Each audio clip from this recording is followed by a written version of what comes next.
नमस्कार विद्यार्थी मित्र, आज आपण BA प्रथम वर्ष द्वितीय सत्रातील असणारा भूगोलाचा जो काही पेपर आहे आपला पेपर तिसरा त्याचा आज आपण विचार करणार आहोत. मित्रहो, भूगोलाचा जो तिसरा पेपर आहे तो आहे भूरूपांचा किंवा भूमी स्वरूपांचा भूगोल. भूरूपांचा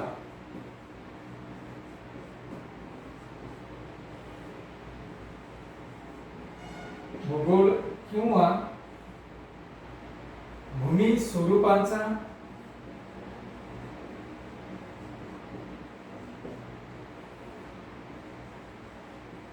भूगोल, ज्याला आपण इंग्रजीमध्ये geography of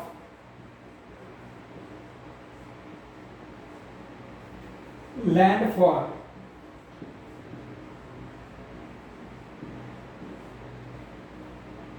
geography of landform भूमी स्वरूपांचा भूगोल किंवा भूरूपांचा भूगोल असे या ठिकाणी आपण म्हटलेलं आहे. मित्रहो, या अगोदरच्या तासामध्ये किंवा या अगोदरचा जो काही प्रथम सत्रातील असणारा प्राकृतिक भूगोलाचा जो काही आपला पेपर होता त्याच पेपरच्या अनुषंगाने असणारा हा भाग आहे.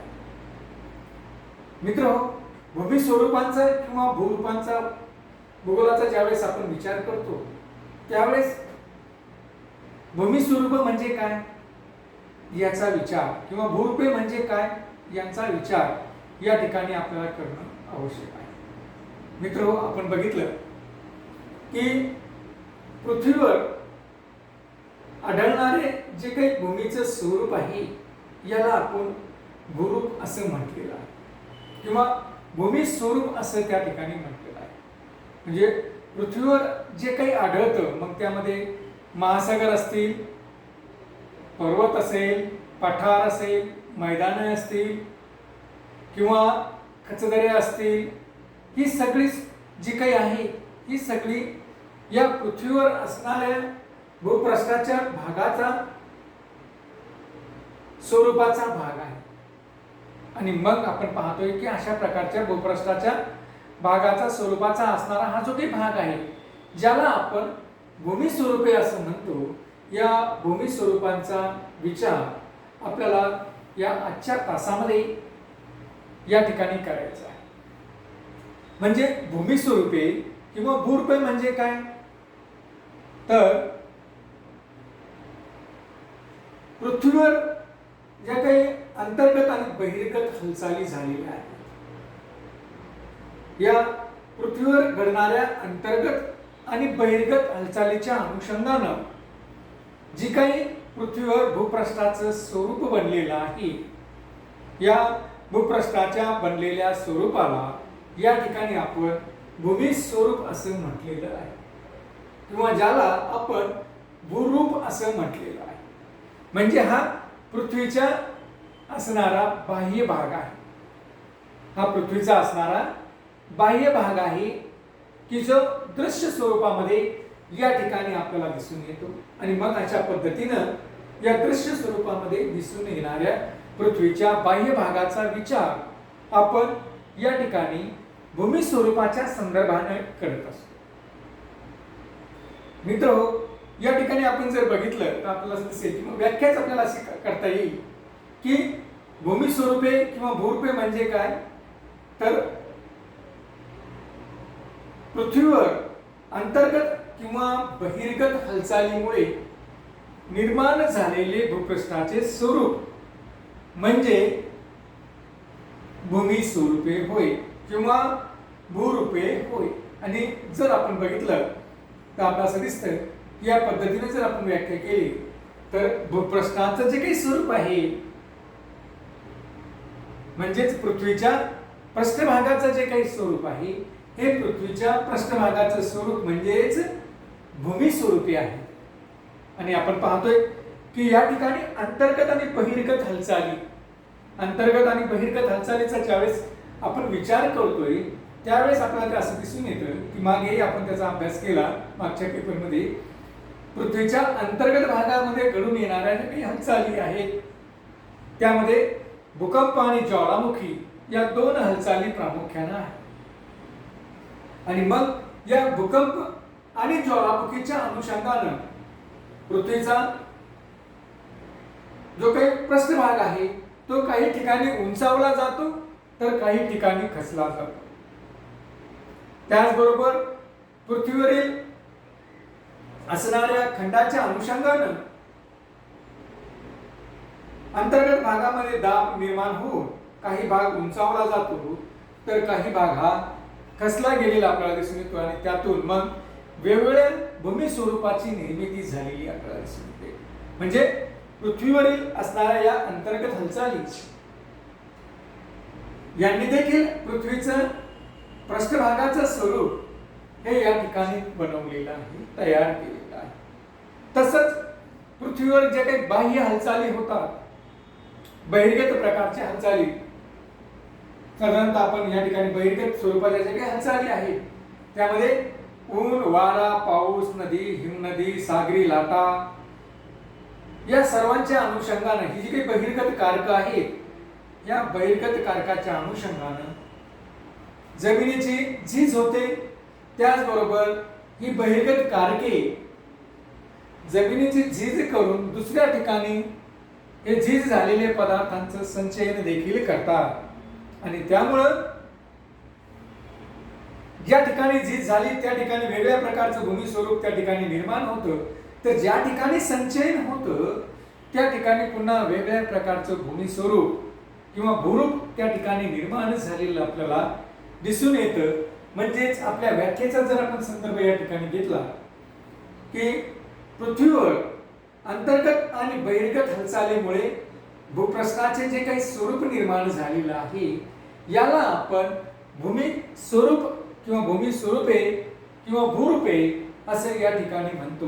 म्हणजे पृथ्वीच्या एकंदर रूपांवर, भूमी स्वरूपांवर पृथ्वीच्या अंतर्गत भागातील हालचाली आणि पृथ्वीवरील वातावरणाच्या अनुषंगाने घडून येणाऱ्या बहिर्गत हालचाली यांचा परिणाम हा पृथ्वीच्या एकंदर रूपांवर, भूरूपावर किंवा भूमी स्वरूपावर झालेला आपल्याला दिसून येतो आणि त्यातून त्यांची निर्मिती झालेली आपल्याला दिसते. म्हणजेच या ठिकाणी आपल्याला असं दिसतं की प्रामुख्यानं अशा प्रकारचे जे काही भूमी स्वरूप तयार झालेलं आहे हे भूमी स्वरूप पृथ्वीवर अंतर्गत आणि बहिर्गत हालचालीमुळे निर्माण झालेलं आहे. मित्रहो, या ठिकाणी आपण बघतोय की कोणत्याही सिद्धांताचा जर आपण विचार केला तर आपल्याला असं दिसून येतं की पृथ्वीची निर्मिती होत असताना मग ती पृथ्वी कोणत्याही कारणाने जरी असेल, मग तो महास्फोट सिद्धांत असेल किंवा जोड तारा सिद्धांत असेल, या सगळ्या सिद्धांताचा जर आपण विचार केला तर त्यांच्यामध्ये एकच आहे की पृथ्वीची निर्मिती ही होत असताना अगोदर पृथ्वी वायुरूप अवस्थेमध्ये होती, वायुरूप अवस्थेतून ती द्रवरूप अवस्थेमध्ये गेली आणि द्रवरूप अवस्थेतून ती घनरूप अवस्थेमध्ये, आणि तिचा जो काही भूपृष्ठाचा भाग आहे हा सर्वात प्रथम थंड झाला आणि त्यानंतर कालांतराने संपूर्ण पृथ्वी ही थंड थंड होत जात घन स्वरूप तिला प्राप्त झालेलं आहे. म्हणजे अशा पद्धतीने सर्व सिद्धांत जरी आपण बघितले तरी तो सर्व सिद्धांताचा सारांश आपल्याला याच गोष्टीकडे, याच बाबीकडे लक्ष देण्यास कारणीभूत ठरतो. आणि मग आपण पाहतो की अशा पद्धतीनं ज्यावेळेस पृथ्वी पूर्णतः थंड झाली, ज्यावेळेस पृथ्वीच्या पृष्ठभाग हा घनरूप अवस्थेमध्ये आला, त्यावेळेस पृथ्वीचं असणारं जे काही स्वरूप होतं, पृथ्वीवर जी काही भूमी स्वरूपे होती, ती जी काही भूमी स्वरूपे आहेत तिला आपण प्राथमिक भूमी स्वरूपे असं म्हणतो. म्हणजे पृथ्वीवर सर्वप्रथम जी काही भूमी स्वरूपे निर्माण झालेली आहेत, अशा सर्वप्रथम निर्माण झालेल्या भूमी स्वरूपांना या ठिकाणी आपण प्राथमिक भूमी स्वरूपे असं म्हणू. म्हणजे याचा अर्थ असा की भूमी स्वरूपांचे वेगवेगळे प्रकार या ठिकाणी पडलेले आहेत.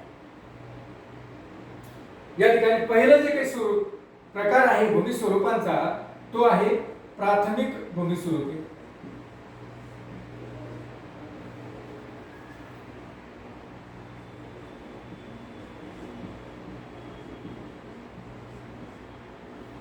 आणि मित्र हो, प्राथमिक प्रकारचे जे काही भूमी स्वरूपे आहेत, हे प्राथमिक स्वरूपाचे भूमी स्वरूपे हे दोनच प्रकारचे आहेत. दोन, एक म्हणजे भूमिखंड,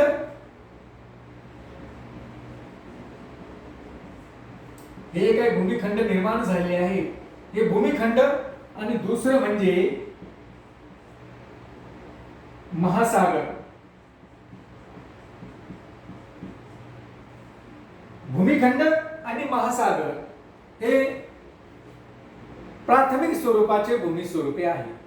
म्हणजे सर्वात प्रथम ज्यावेळेस पृथ्वीची निर्मिती झाली आणि पृथ्वीची निर्मिती झाल्यानंतर पृथ्वीचा पृष्ठभाग ज्यावेळेस घन स्वरूपामध्ये आला, त्यावेळेस घन स्वरूपामध्ये सर्वात प्रथम जे पृथ्वीचा भागचं स्वरूप बनलं ते म्हणजे एक तर त्या ठिकाणी भूमिखंड निर्माण झालं आणि दुसरं म्हणजे त्या ठिकाणी महासागर निर्माण झालेले होते.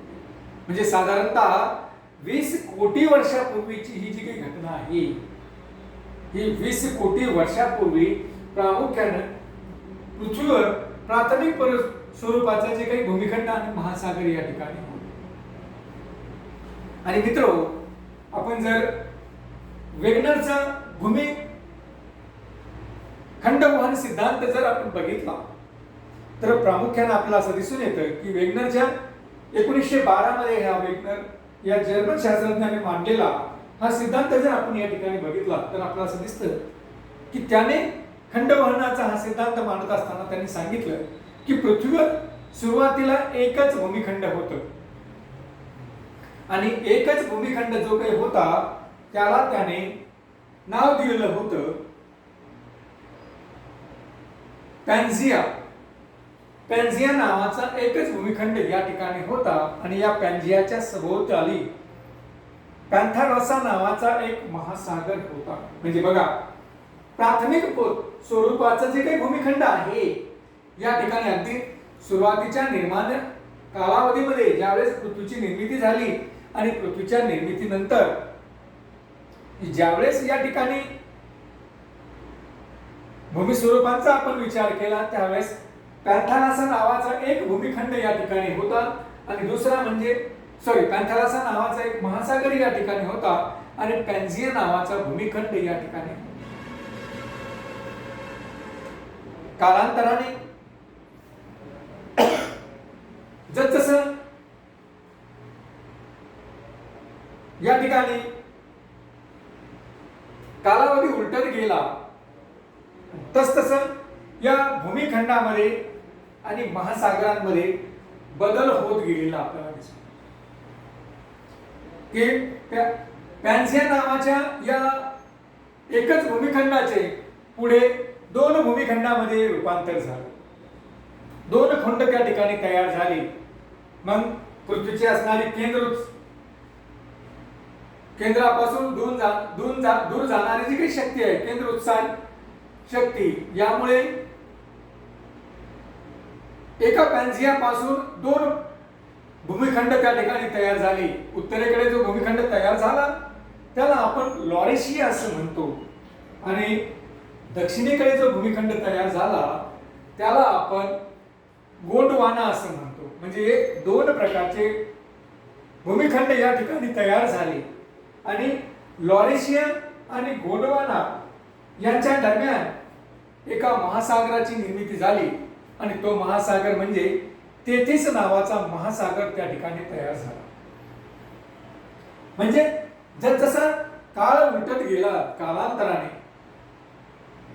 की अनेक कोटी वर्ष ज्यावेळेस उलटले त्यावेळेस प्रामुख्याने आपल्याला या भूमिखंडामध्ये एकच असणारा भूमिखंड जो पॅन्झिया नावाचा होता त्या पॅन्झियाचे आता दोन भूमिखंडामध्ये रूपांतर झालं. दोन भूमिखंड त्या पॅन्झियाचे, एका पॅन्झिया खंडापासून दोन भूमिखंड त्या ठिकाणी तयार झाले. पुन्हा बऱ्याच वर्षाचा कालावधीमध्ये निघून गेला आणि मग या कालावधीनंतर हळूहळू या लॉरेशियाचे देखील वेगवेगळे खंड त्या ठिकाणी निर्माण झाले. आपण पाहतोय की आजचा असणारा आशिया खंडाचा उत्तरेकडील भाग, युरोप खंड, त्याचबरोबर उत्तर अमेरिका खंड, ग्रीनलँडचा असणारा भाग, हे सर्व भाग हे लॉरिशिया पासून तयार झालेले आहेत. तर गोंडवाना जे प्रकारचे भूमिखंड तयार झाला होता पॅन्झिया पासून, त्यापासून आपला भारतीय उपखंडाचा भाग, त्यानंतर दक्षिण अमेरिकेचा भाग, त्याचबरोबर आफ्रिका खंडाचा भाग, त्यानंतर जे काही अरब राष्ट्र आहेत, या अरब राष्ट्रांचा असणारा भाग, की जो आशिया खंडाचाच भाग आहे, या अरब राष्ट्रांचा असणारा भाग, ऑस्ट्रेलियाचा भाग आणि अंटार्क्टिका खंडाचा भाग, म्हणजे अशा पद्धतीनं या गोंडवाना भूमीपासून कालांतराने हे वेगवेगळे असे भूमिखंड या ठिकाणी तयार झाले. आणि मग त्यांच्या दरम्यान मग ते लॉरेशियापासून तयार झालेला उत्तर अमेरिका असेल, युरोप असेल, किंवा आशियाचा असणारा भाग असेल, किंवा ग्रीनलँड असेल, त्याचबरोबर गोंडवाना भूमीपासून तयार झालेलं भारतीय उपखंडाचा किंवा भारतीय द्वीपकल्पाचा भाग असेल, अरबस्तानचा भाग असेल, आफ्रिका खंडाचा भाग असेल, दक्षिण अमेरिकेचा, ऑस्ट्रेलियाचा आणि अंटार्क्टिका खंडाचा भाग असेल, या खंडांच्या भागाच्या दरम्यान काही महासागरांची निर्मिती झाली. आणि आपण पाहतोय आजच्या स्थितीमध्ये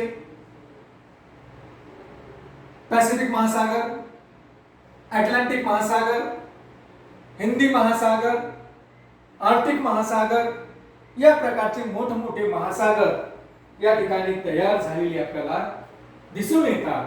तर अशा पद्धतीनं की अगदी सुरुवातीच्या कालखंडामध्ये ज्यावेळेस पृथ्वीची निर्मिती झाली त्यावेळेस एकच खंड होता, तो म्हणजे पॅन्झिया, आणि एकच महासागर होता, तो म्हणजे पॅन्थालॉसा. त्याचे आता अनेक भूमिखंडामध्ये आणि अनेक महासागरामध्ये विभाजन झालेलं आपल्याला दिसून येते. म्हणजे अशा पद्धतीनं हे जे काही भूमिखंड आहेत किंवा हे जे काही महासागर आहेत यांना आपण प्राथमिक स्वरूपाचे भूमी स्वरूपे असं या ठिकाणी म्हणत असतो. म्हणजे मित्रहो, अशा पद्धतीनं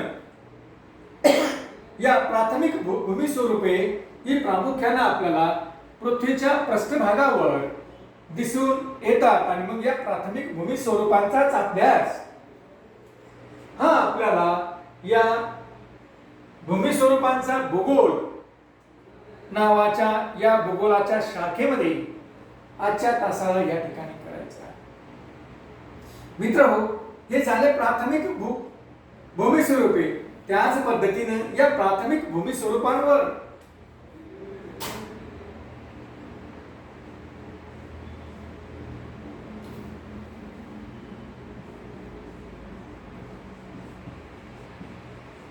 अंतर्गत आणि बहिर्गत शक्तीचा परिणाम होऊन द्वितीयक भूमी स्वरूपे त्या ठिकाणी निर्माण झाली. आणि आपण पाहतोय की हे अंतर्गत आणि बहिर्गत शक्तीच्या परिणामातून द्वितीयक प्रकारची भूमी स्वरूपे म्हणजे कोणती? तर द्वितीयक प्रकारची भूमी स्वरूपे म्हणजे पर्वत, पठार,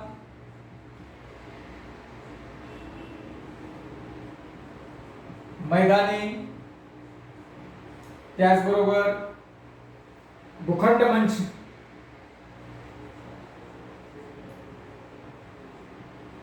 भूखंड उतार,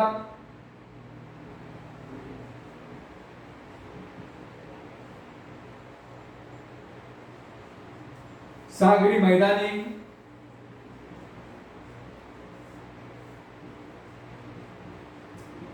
म्हणजे अशा पद्धतीने या द्वितीय प्रकारच्या भूमी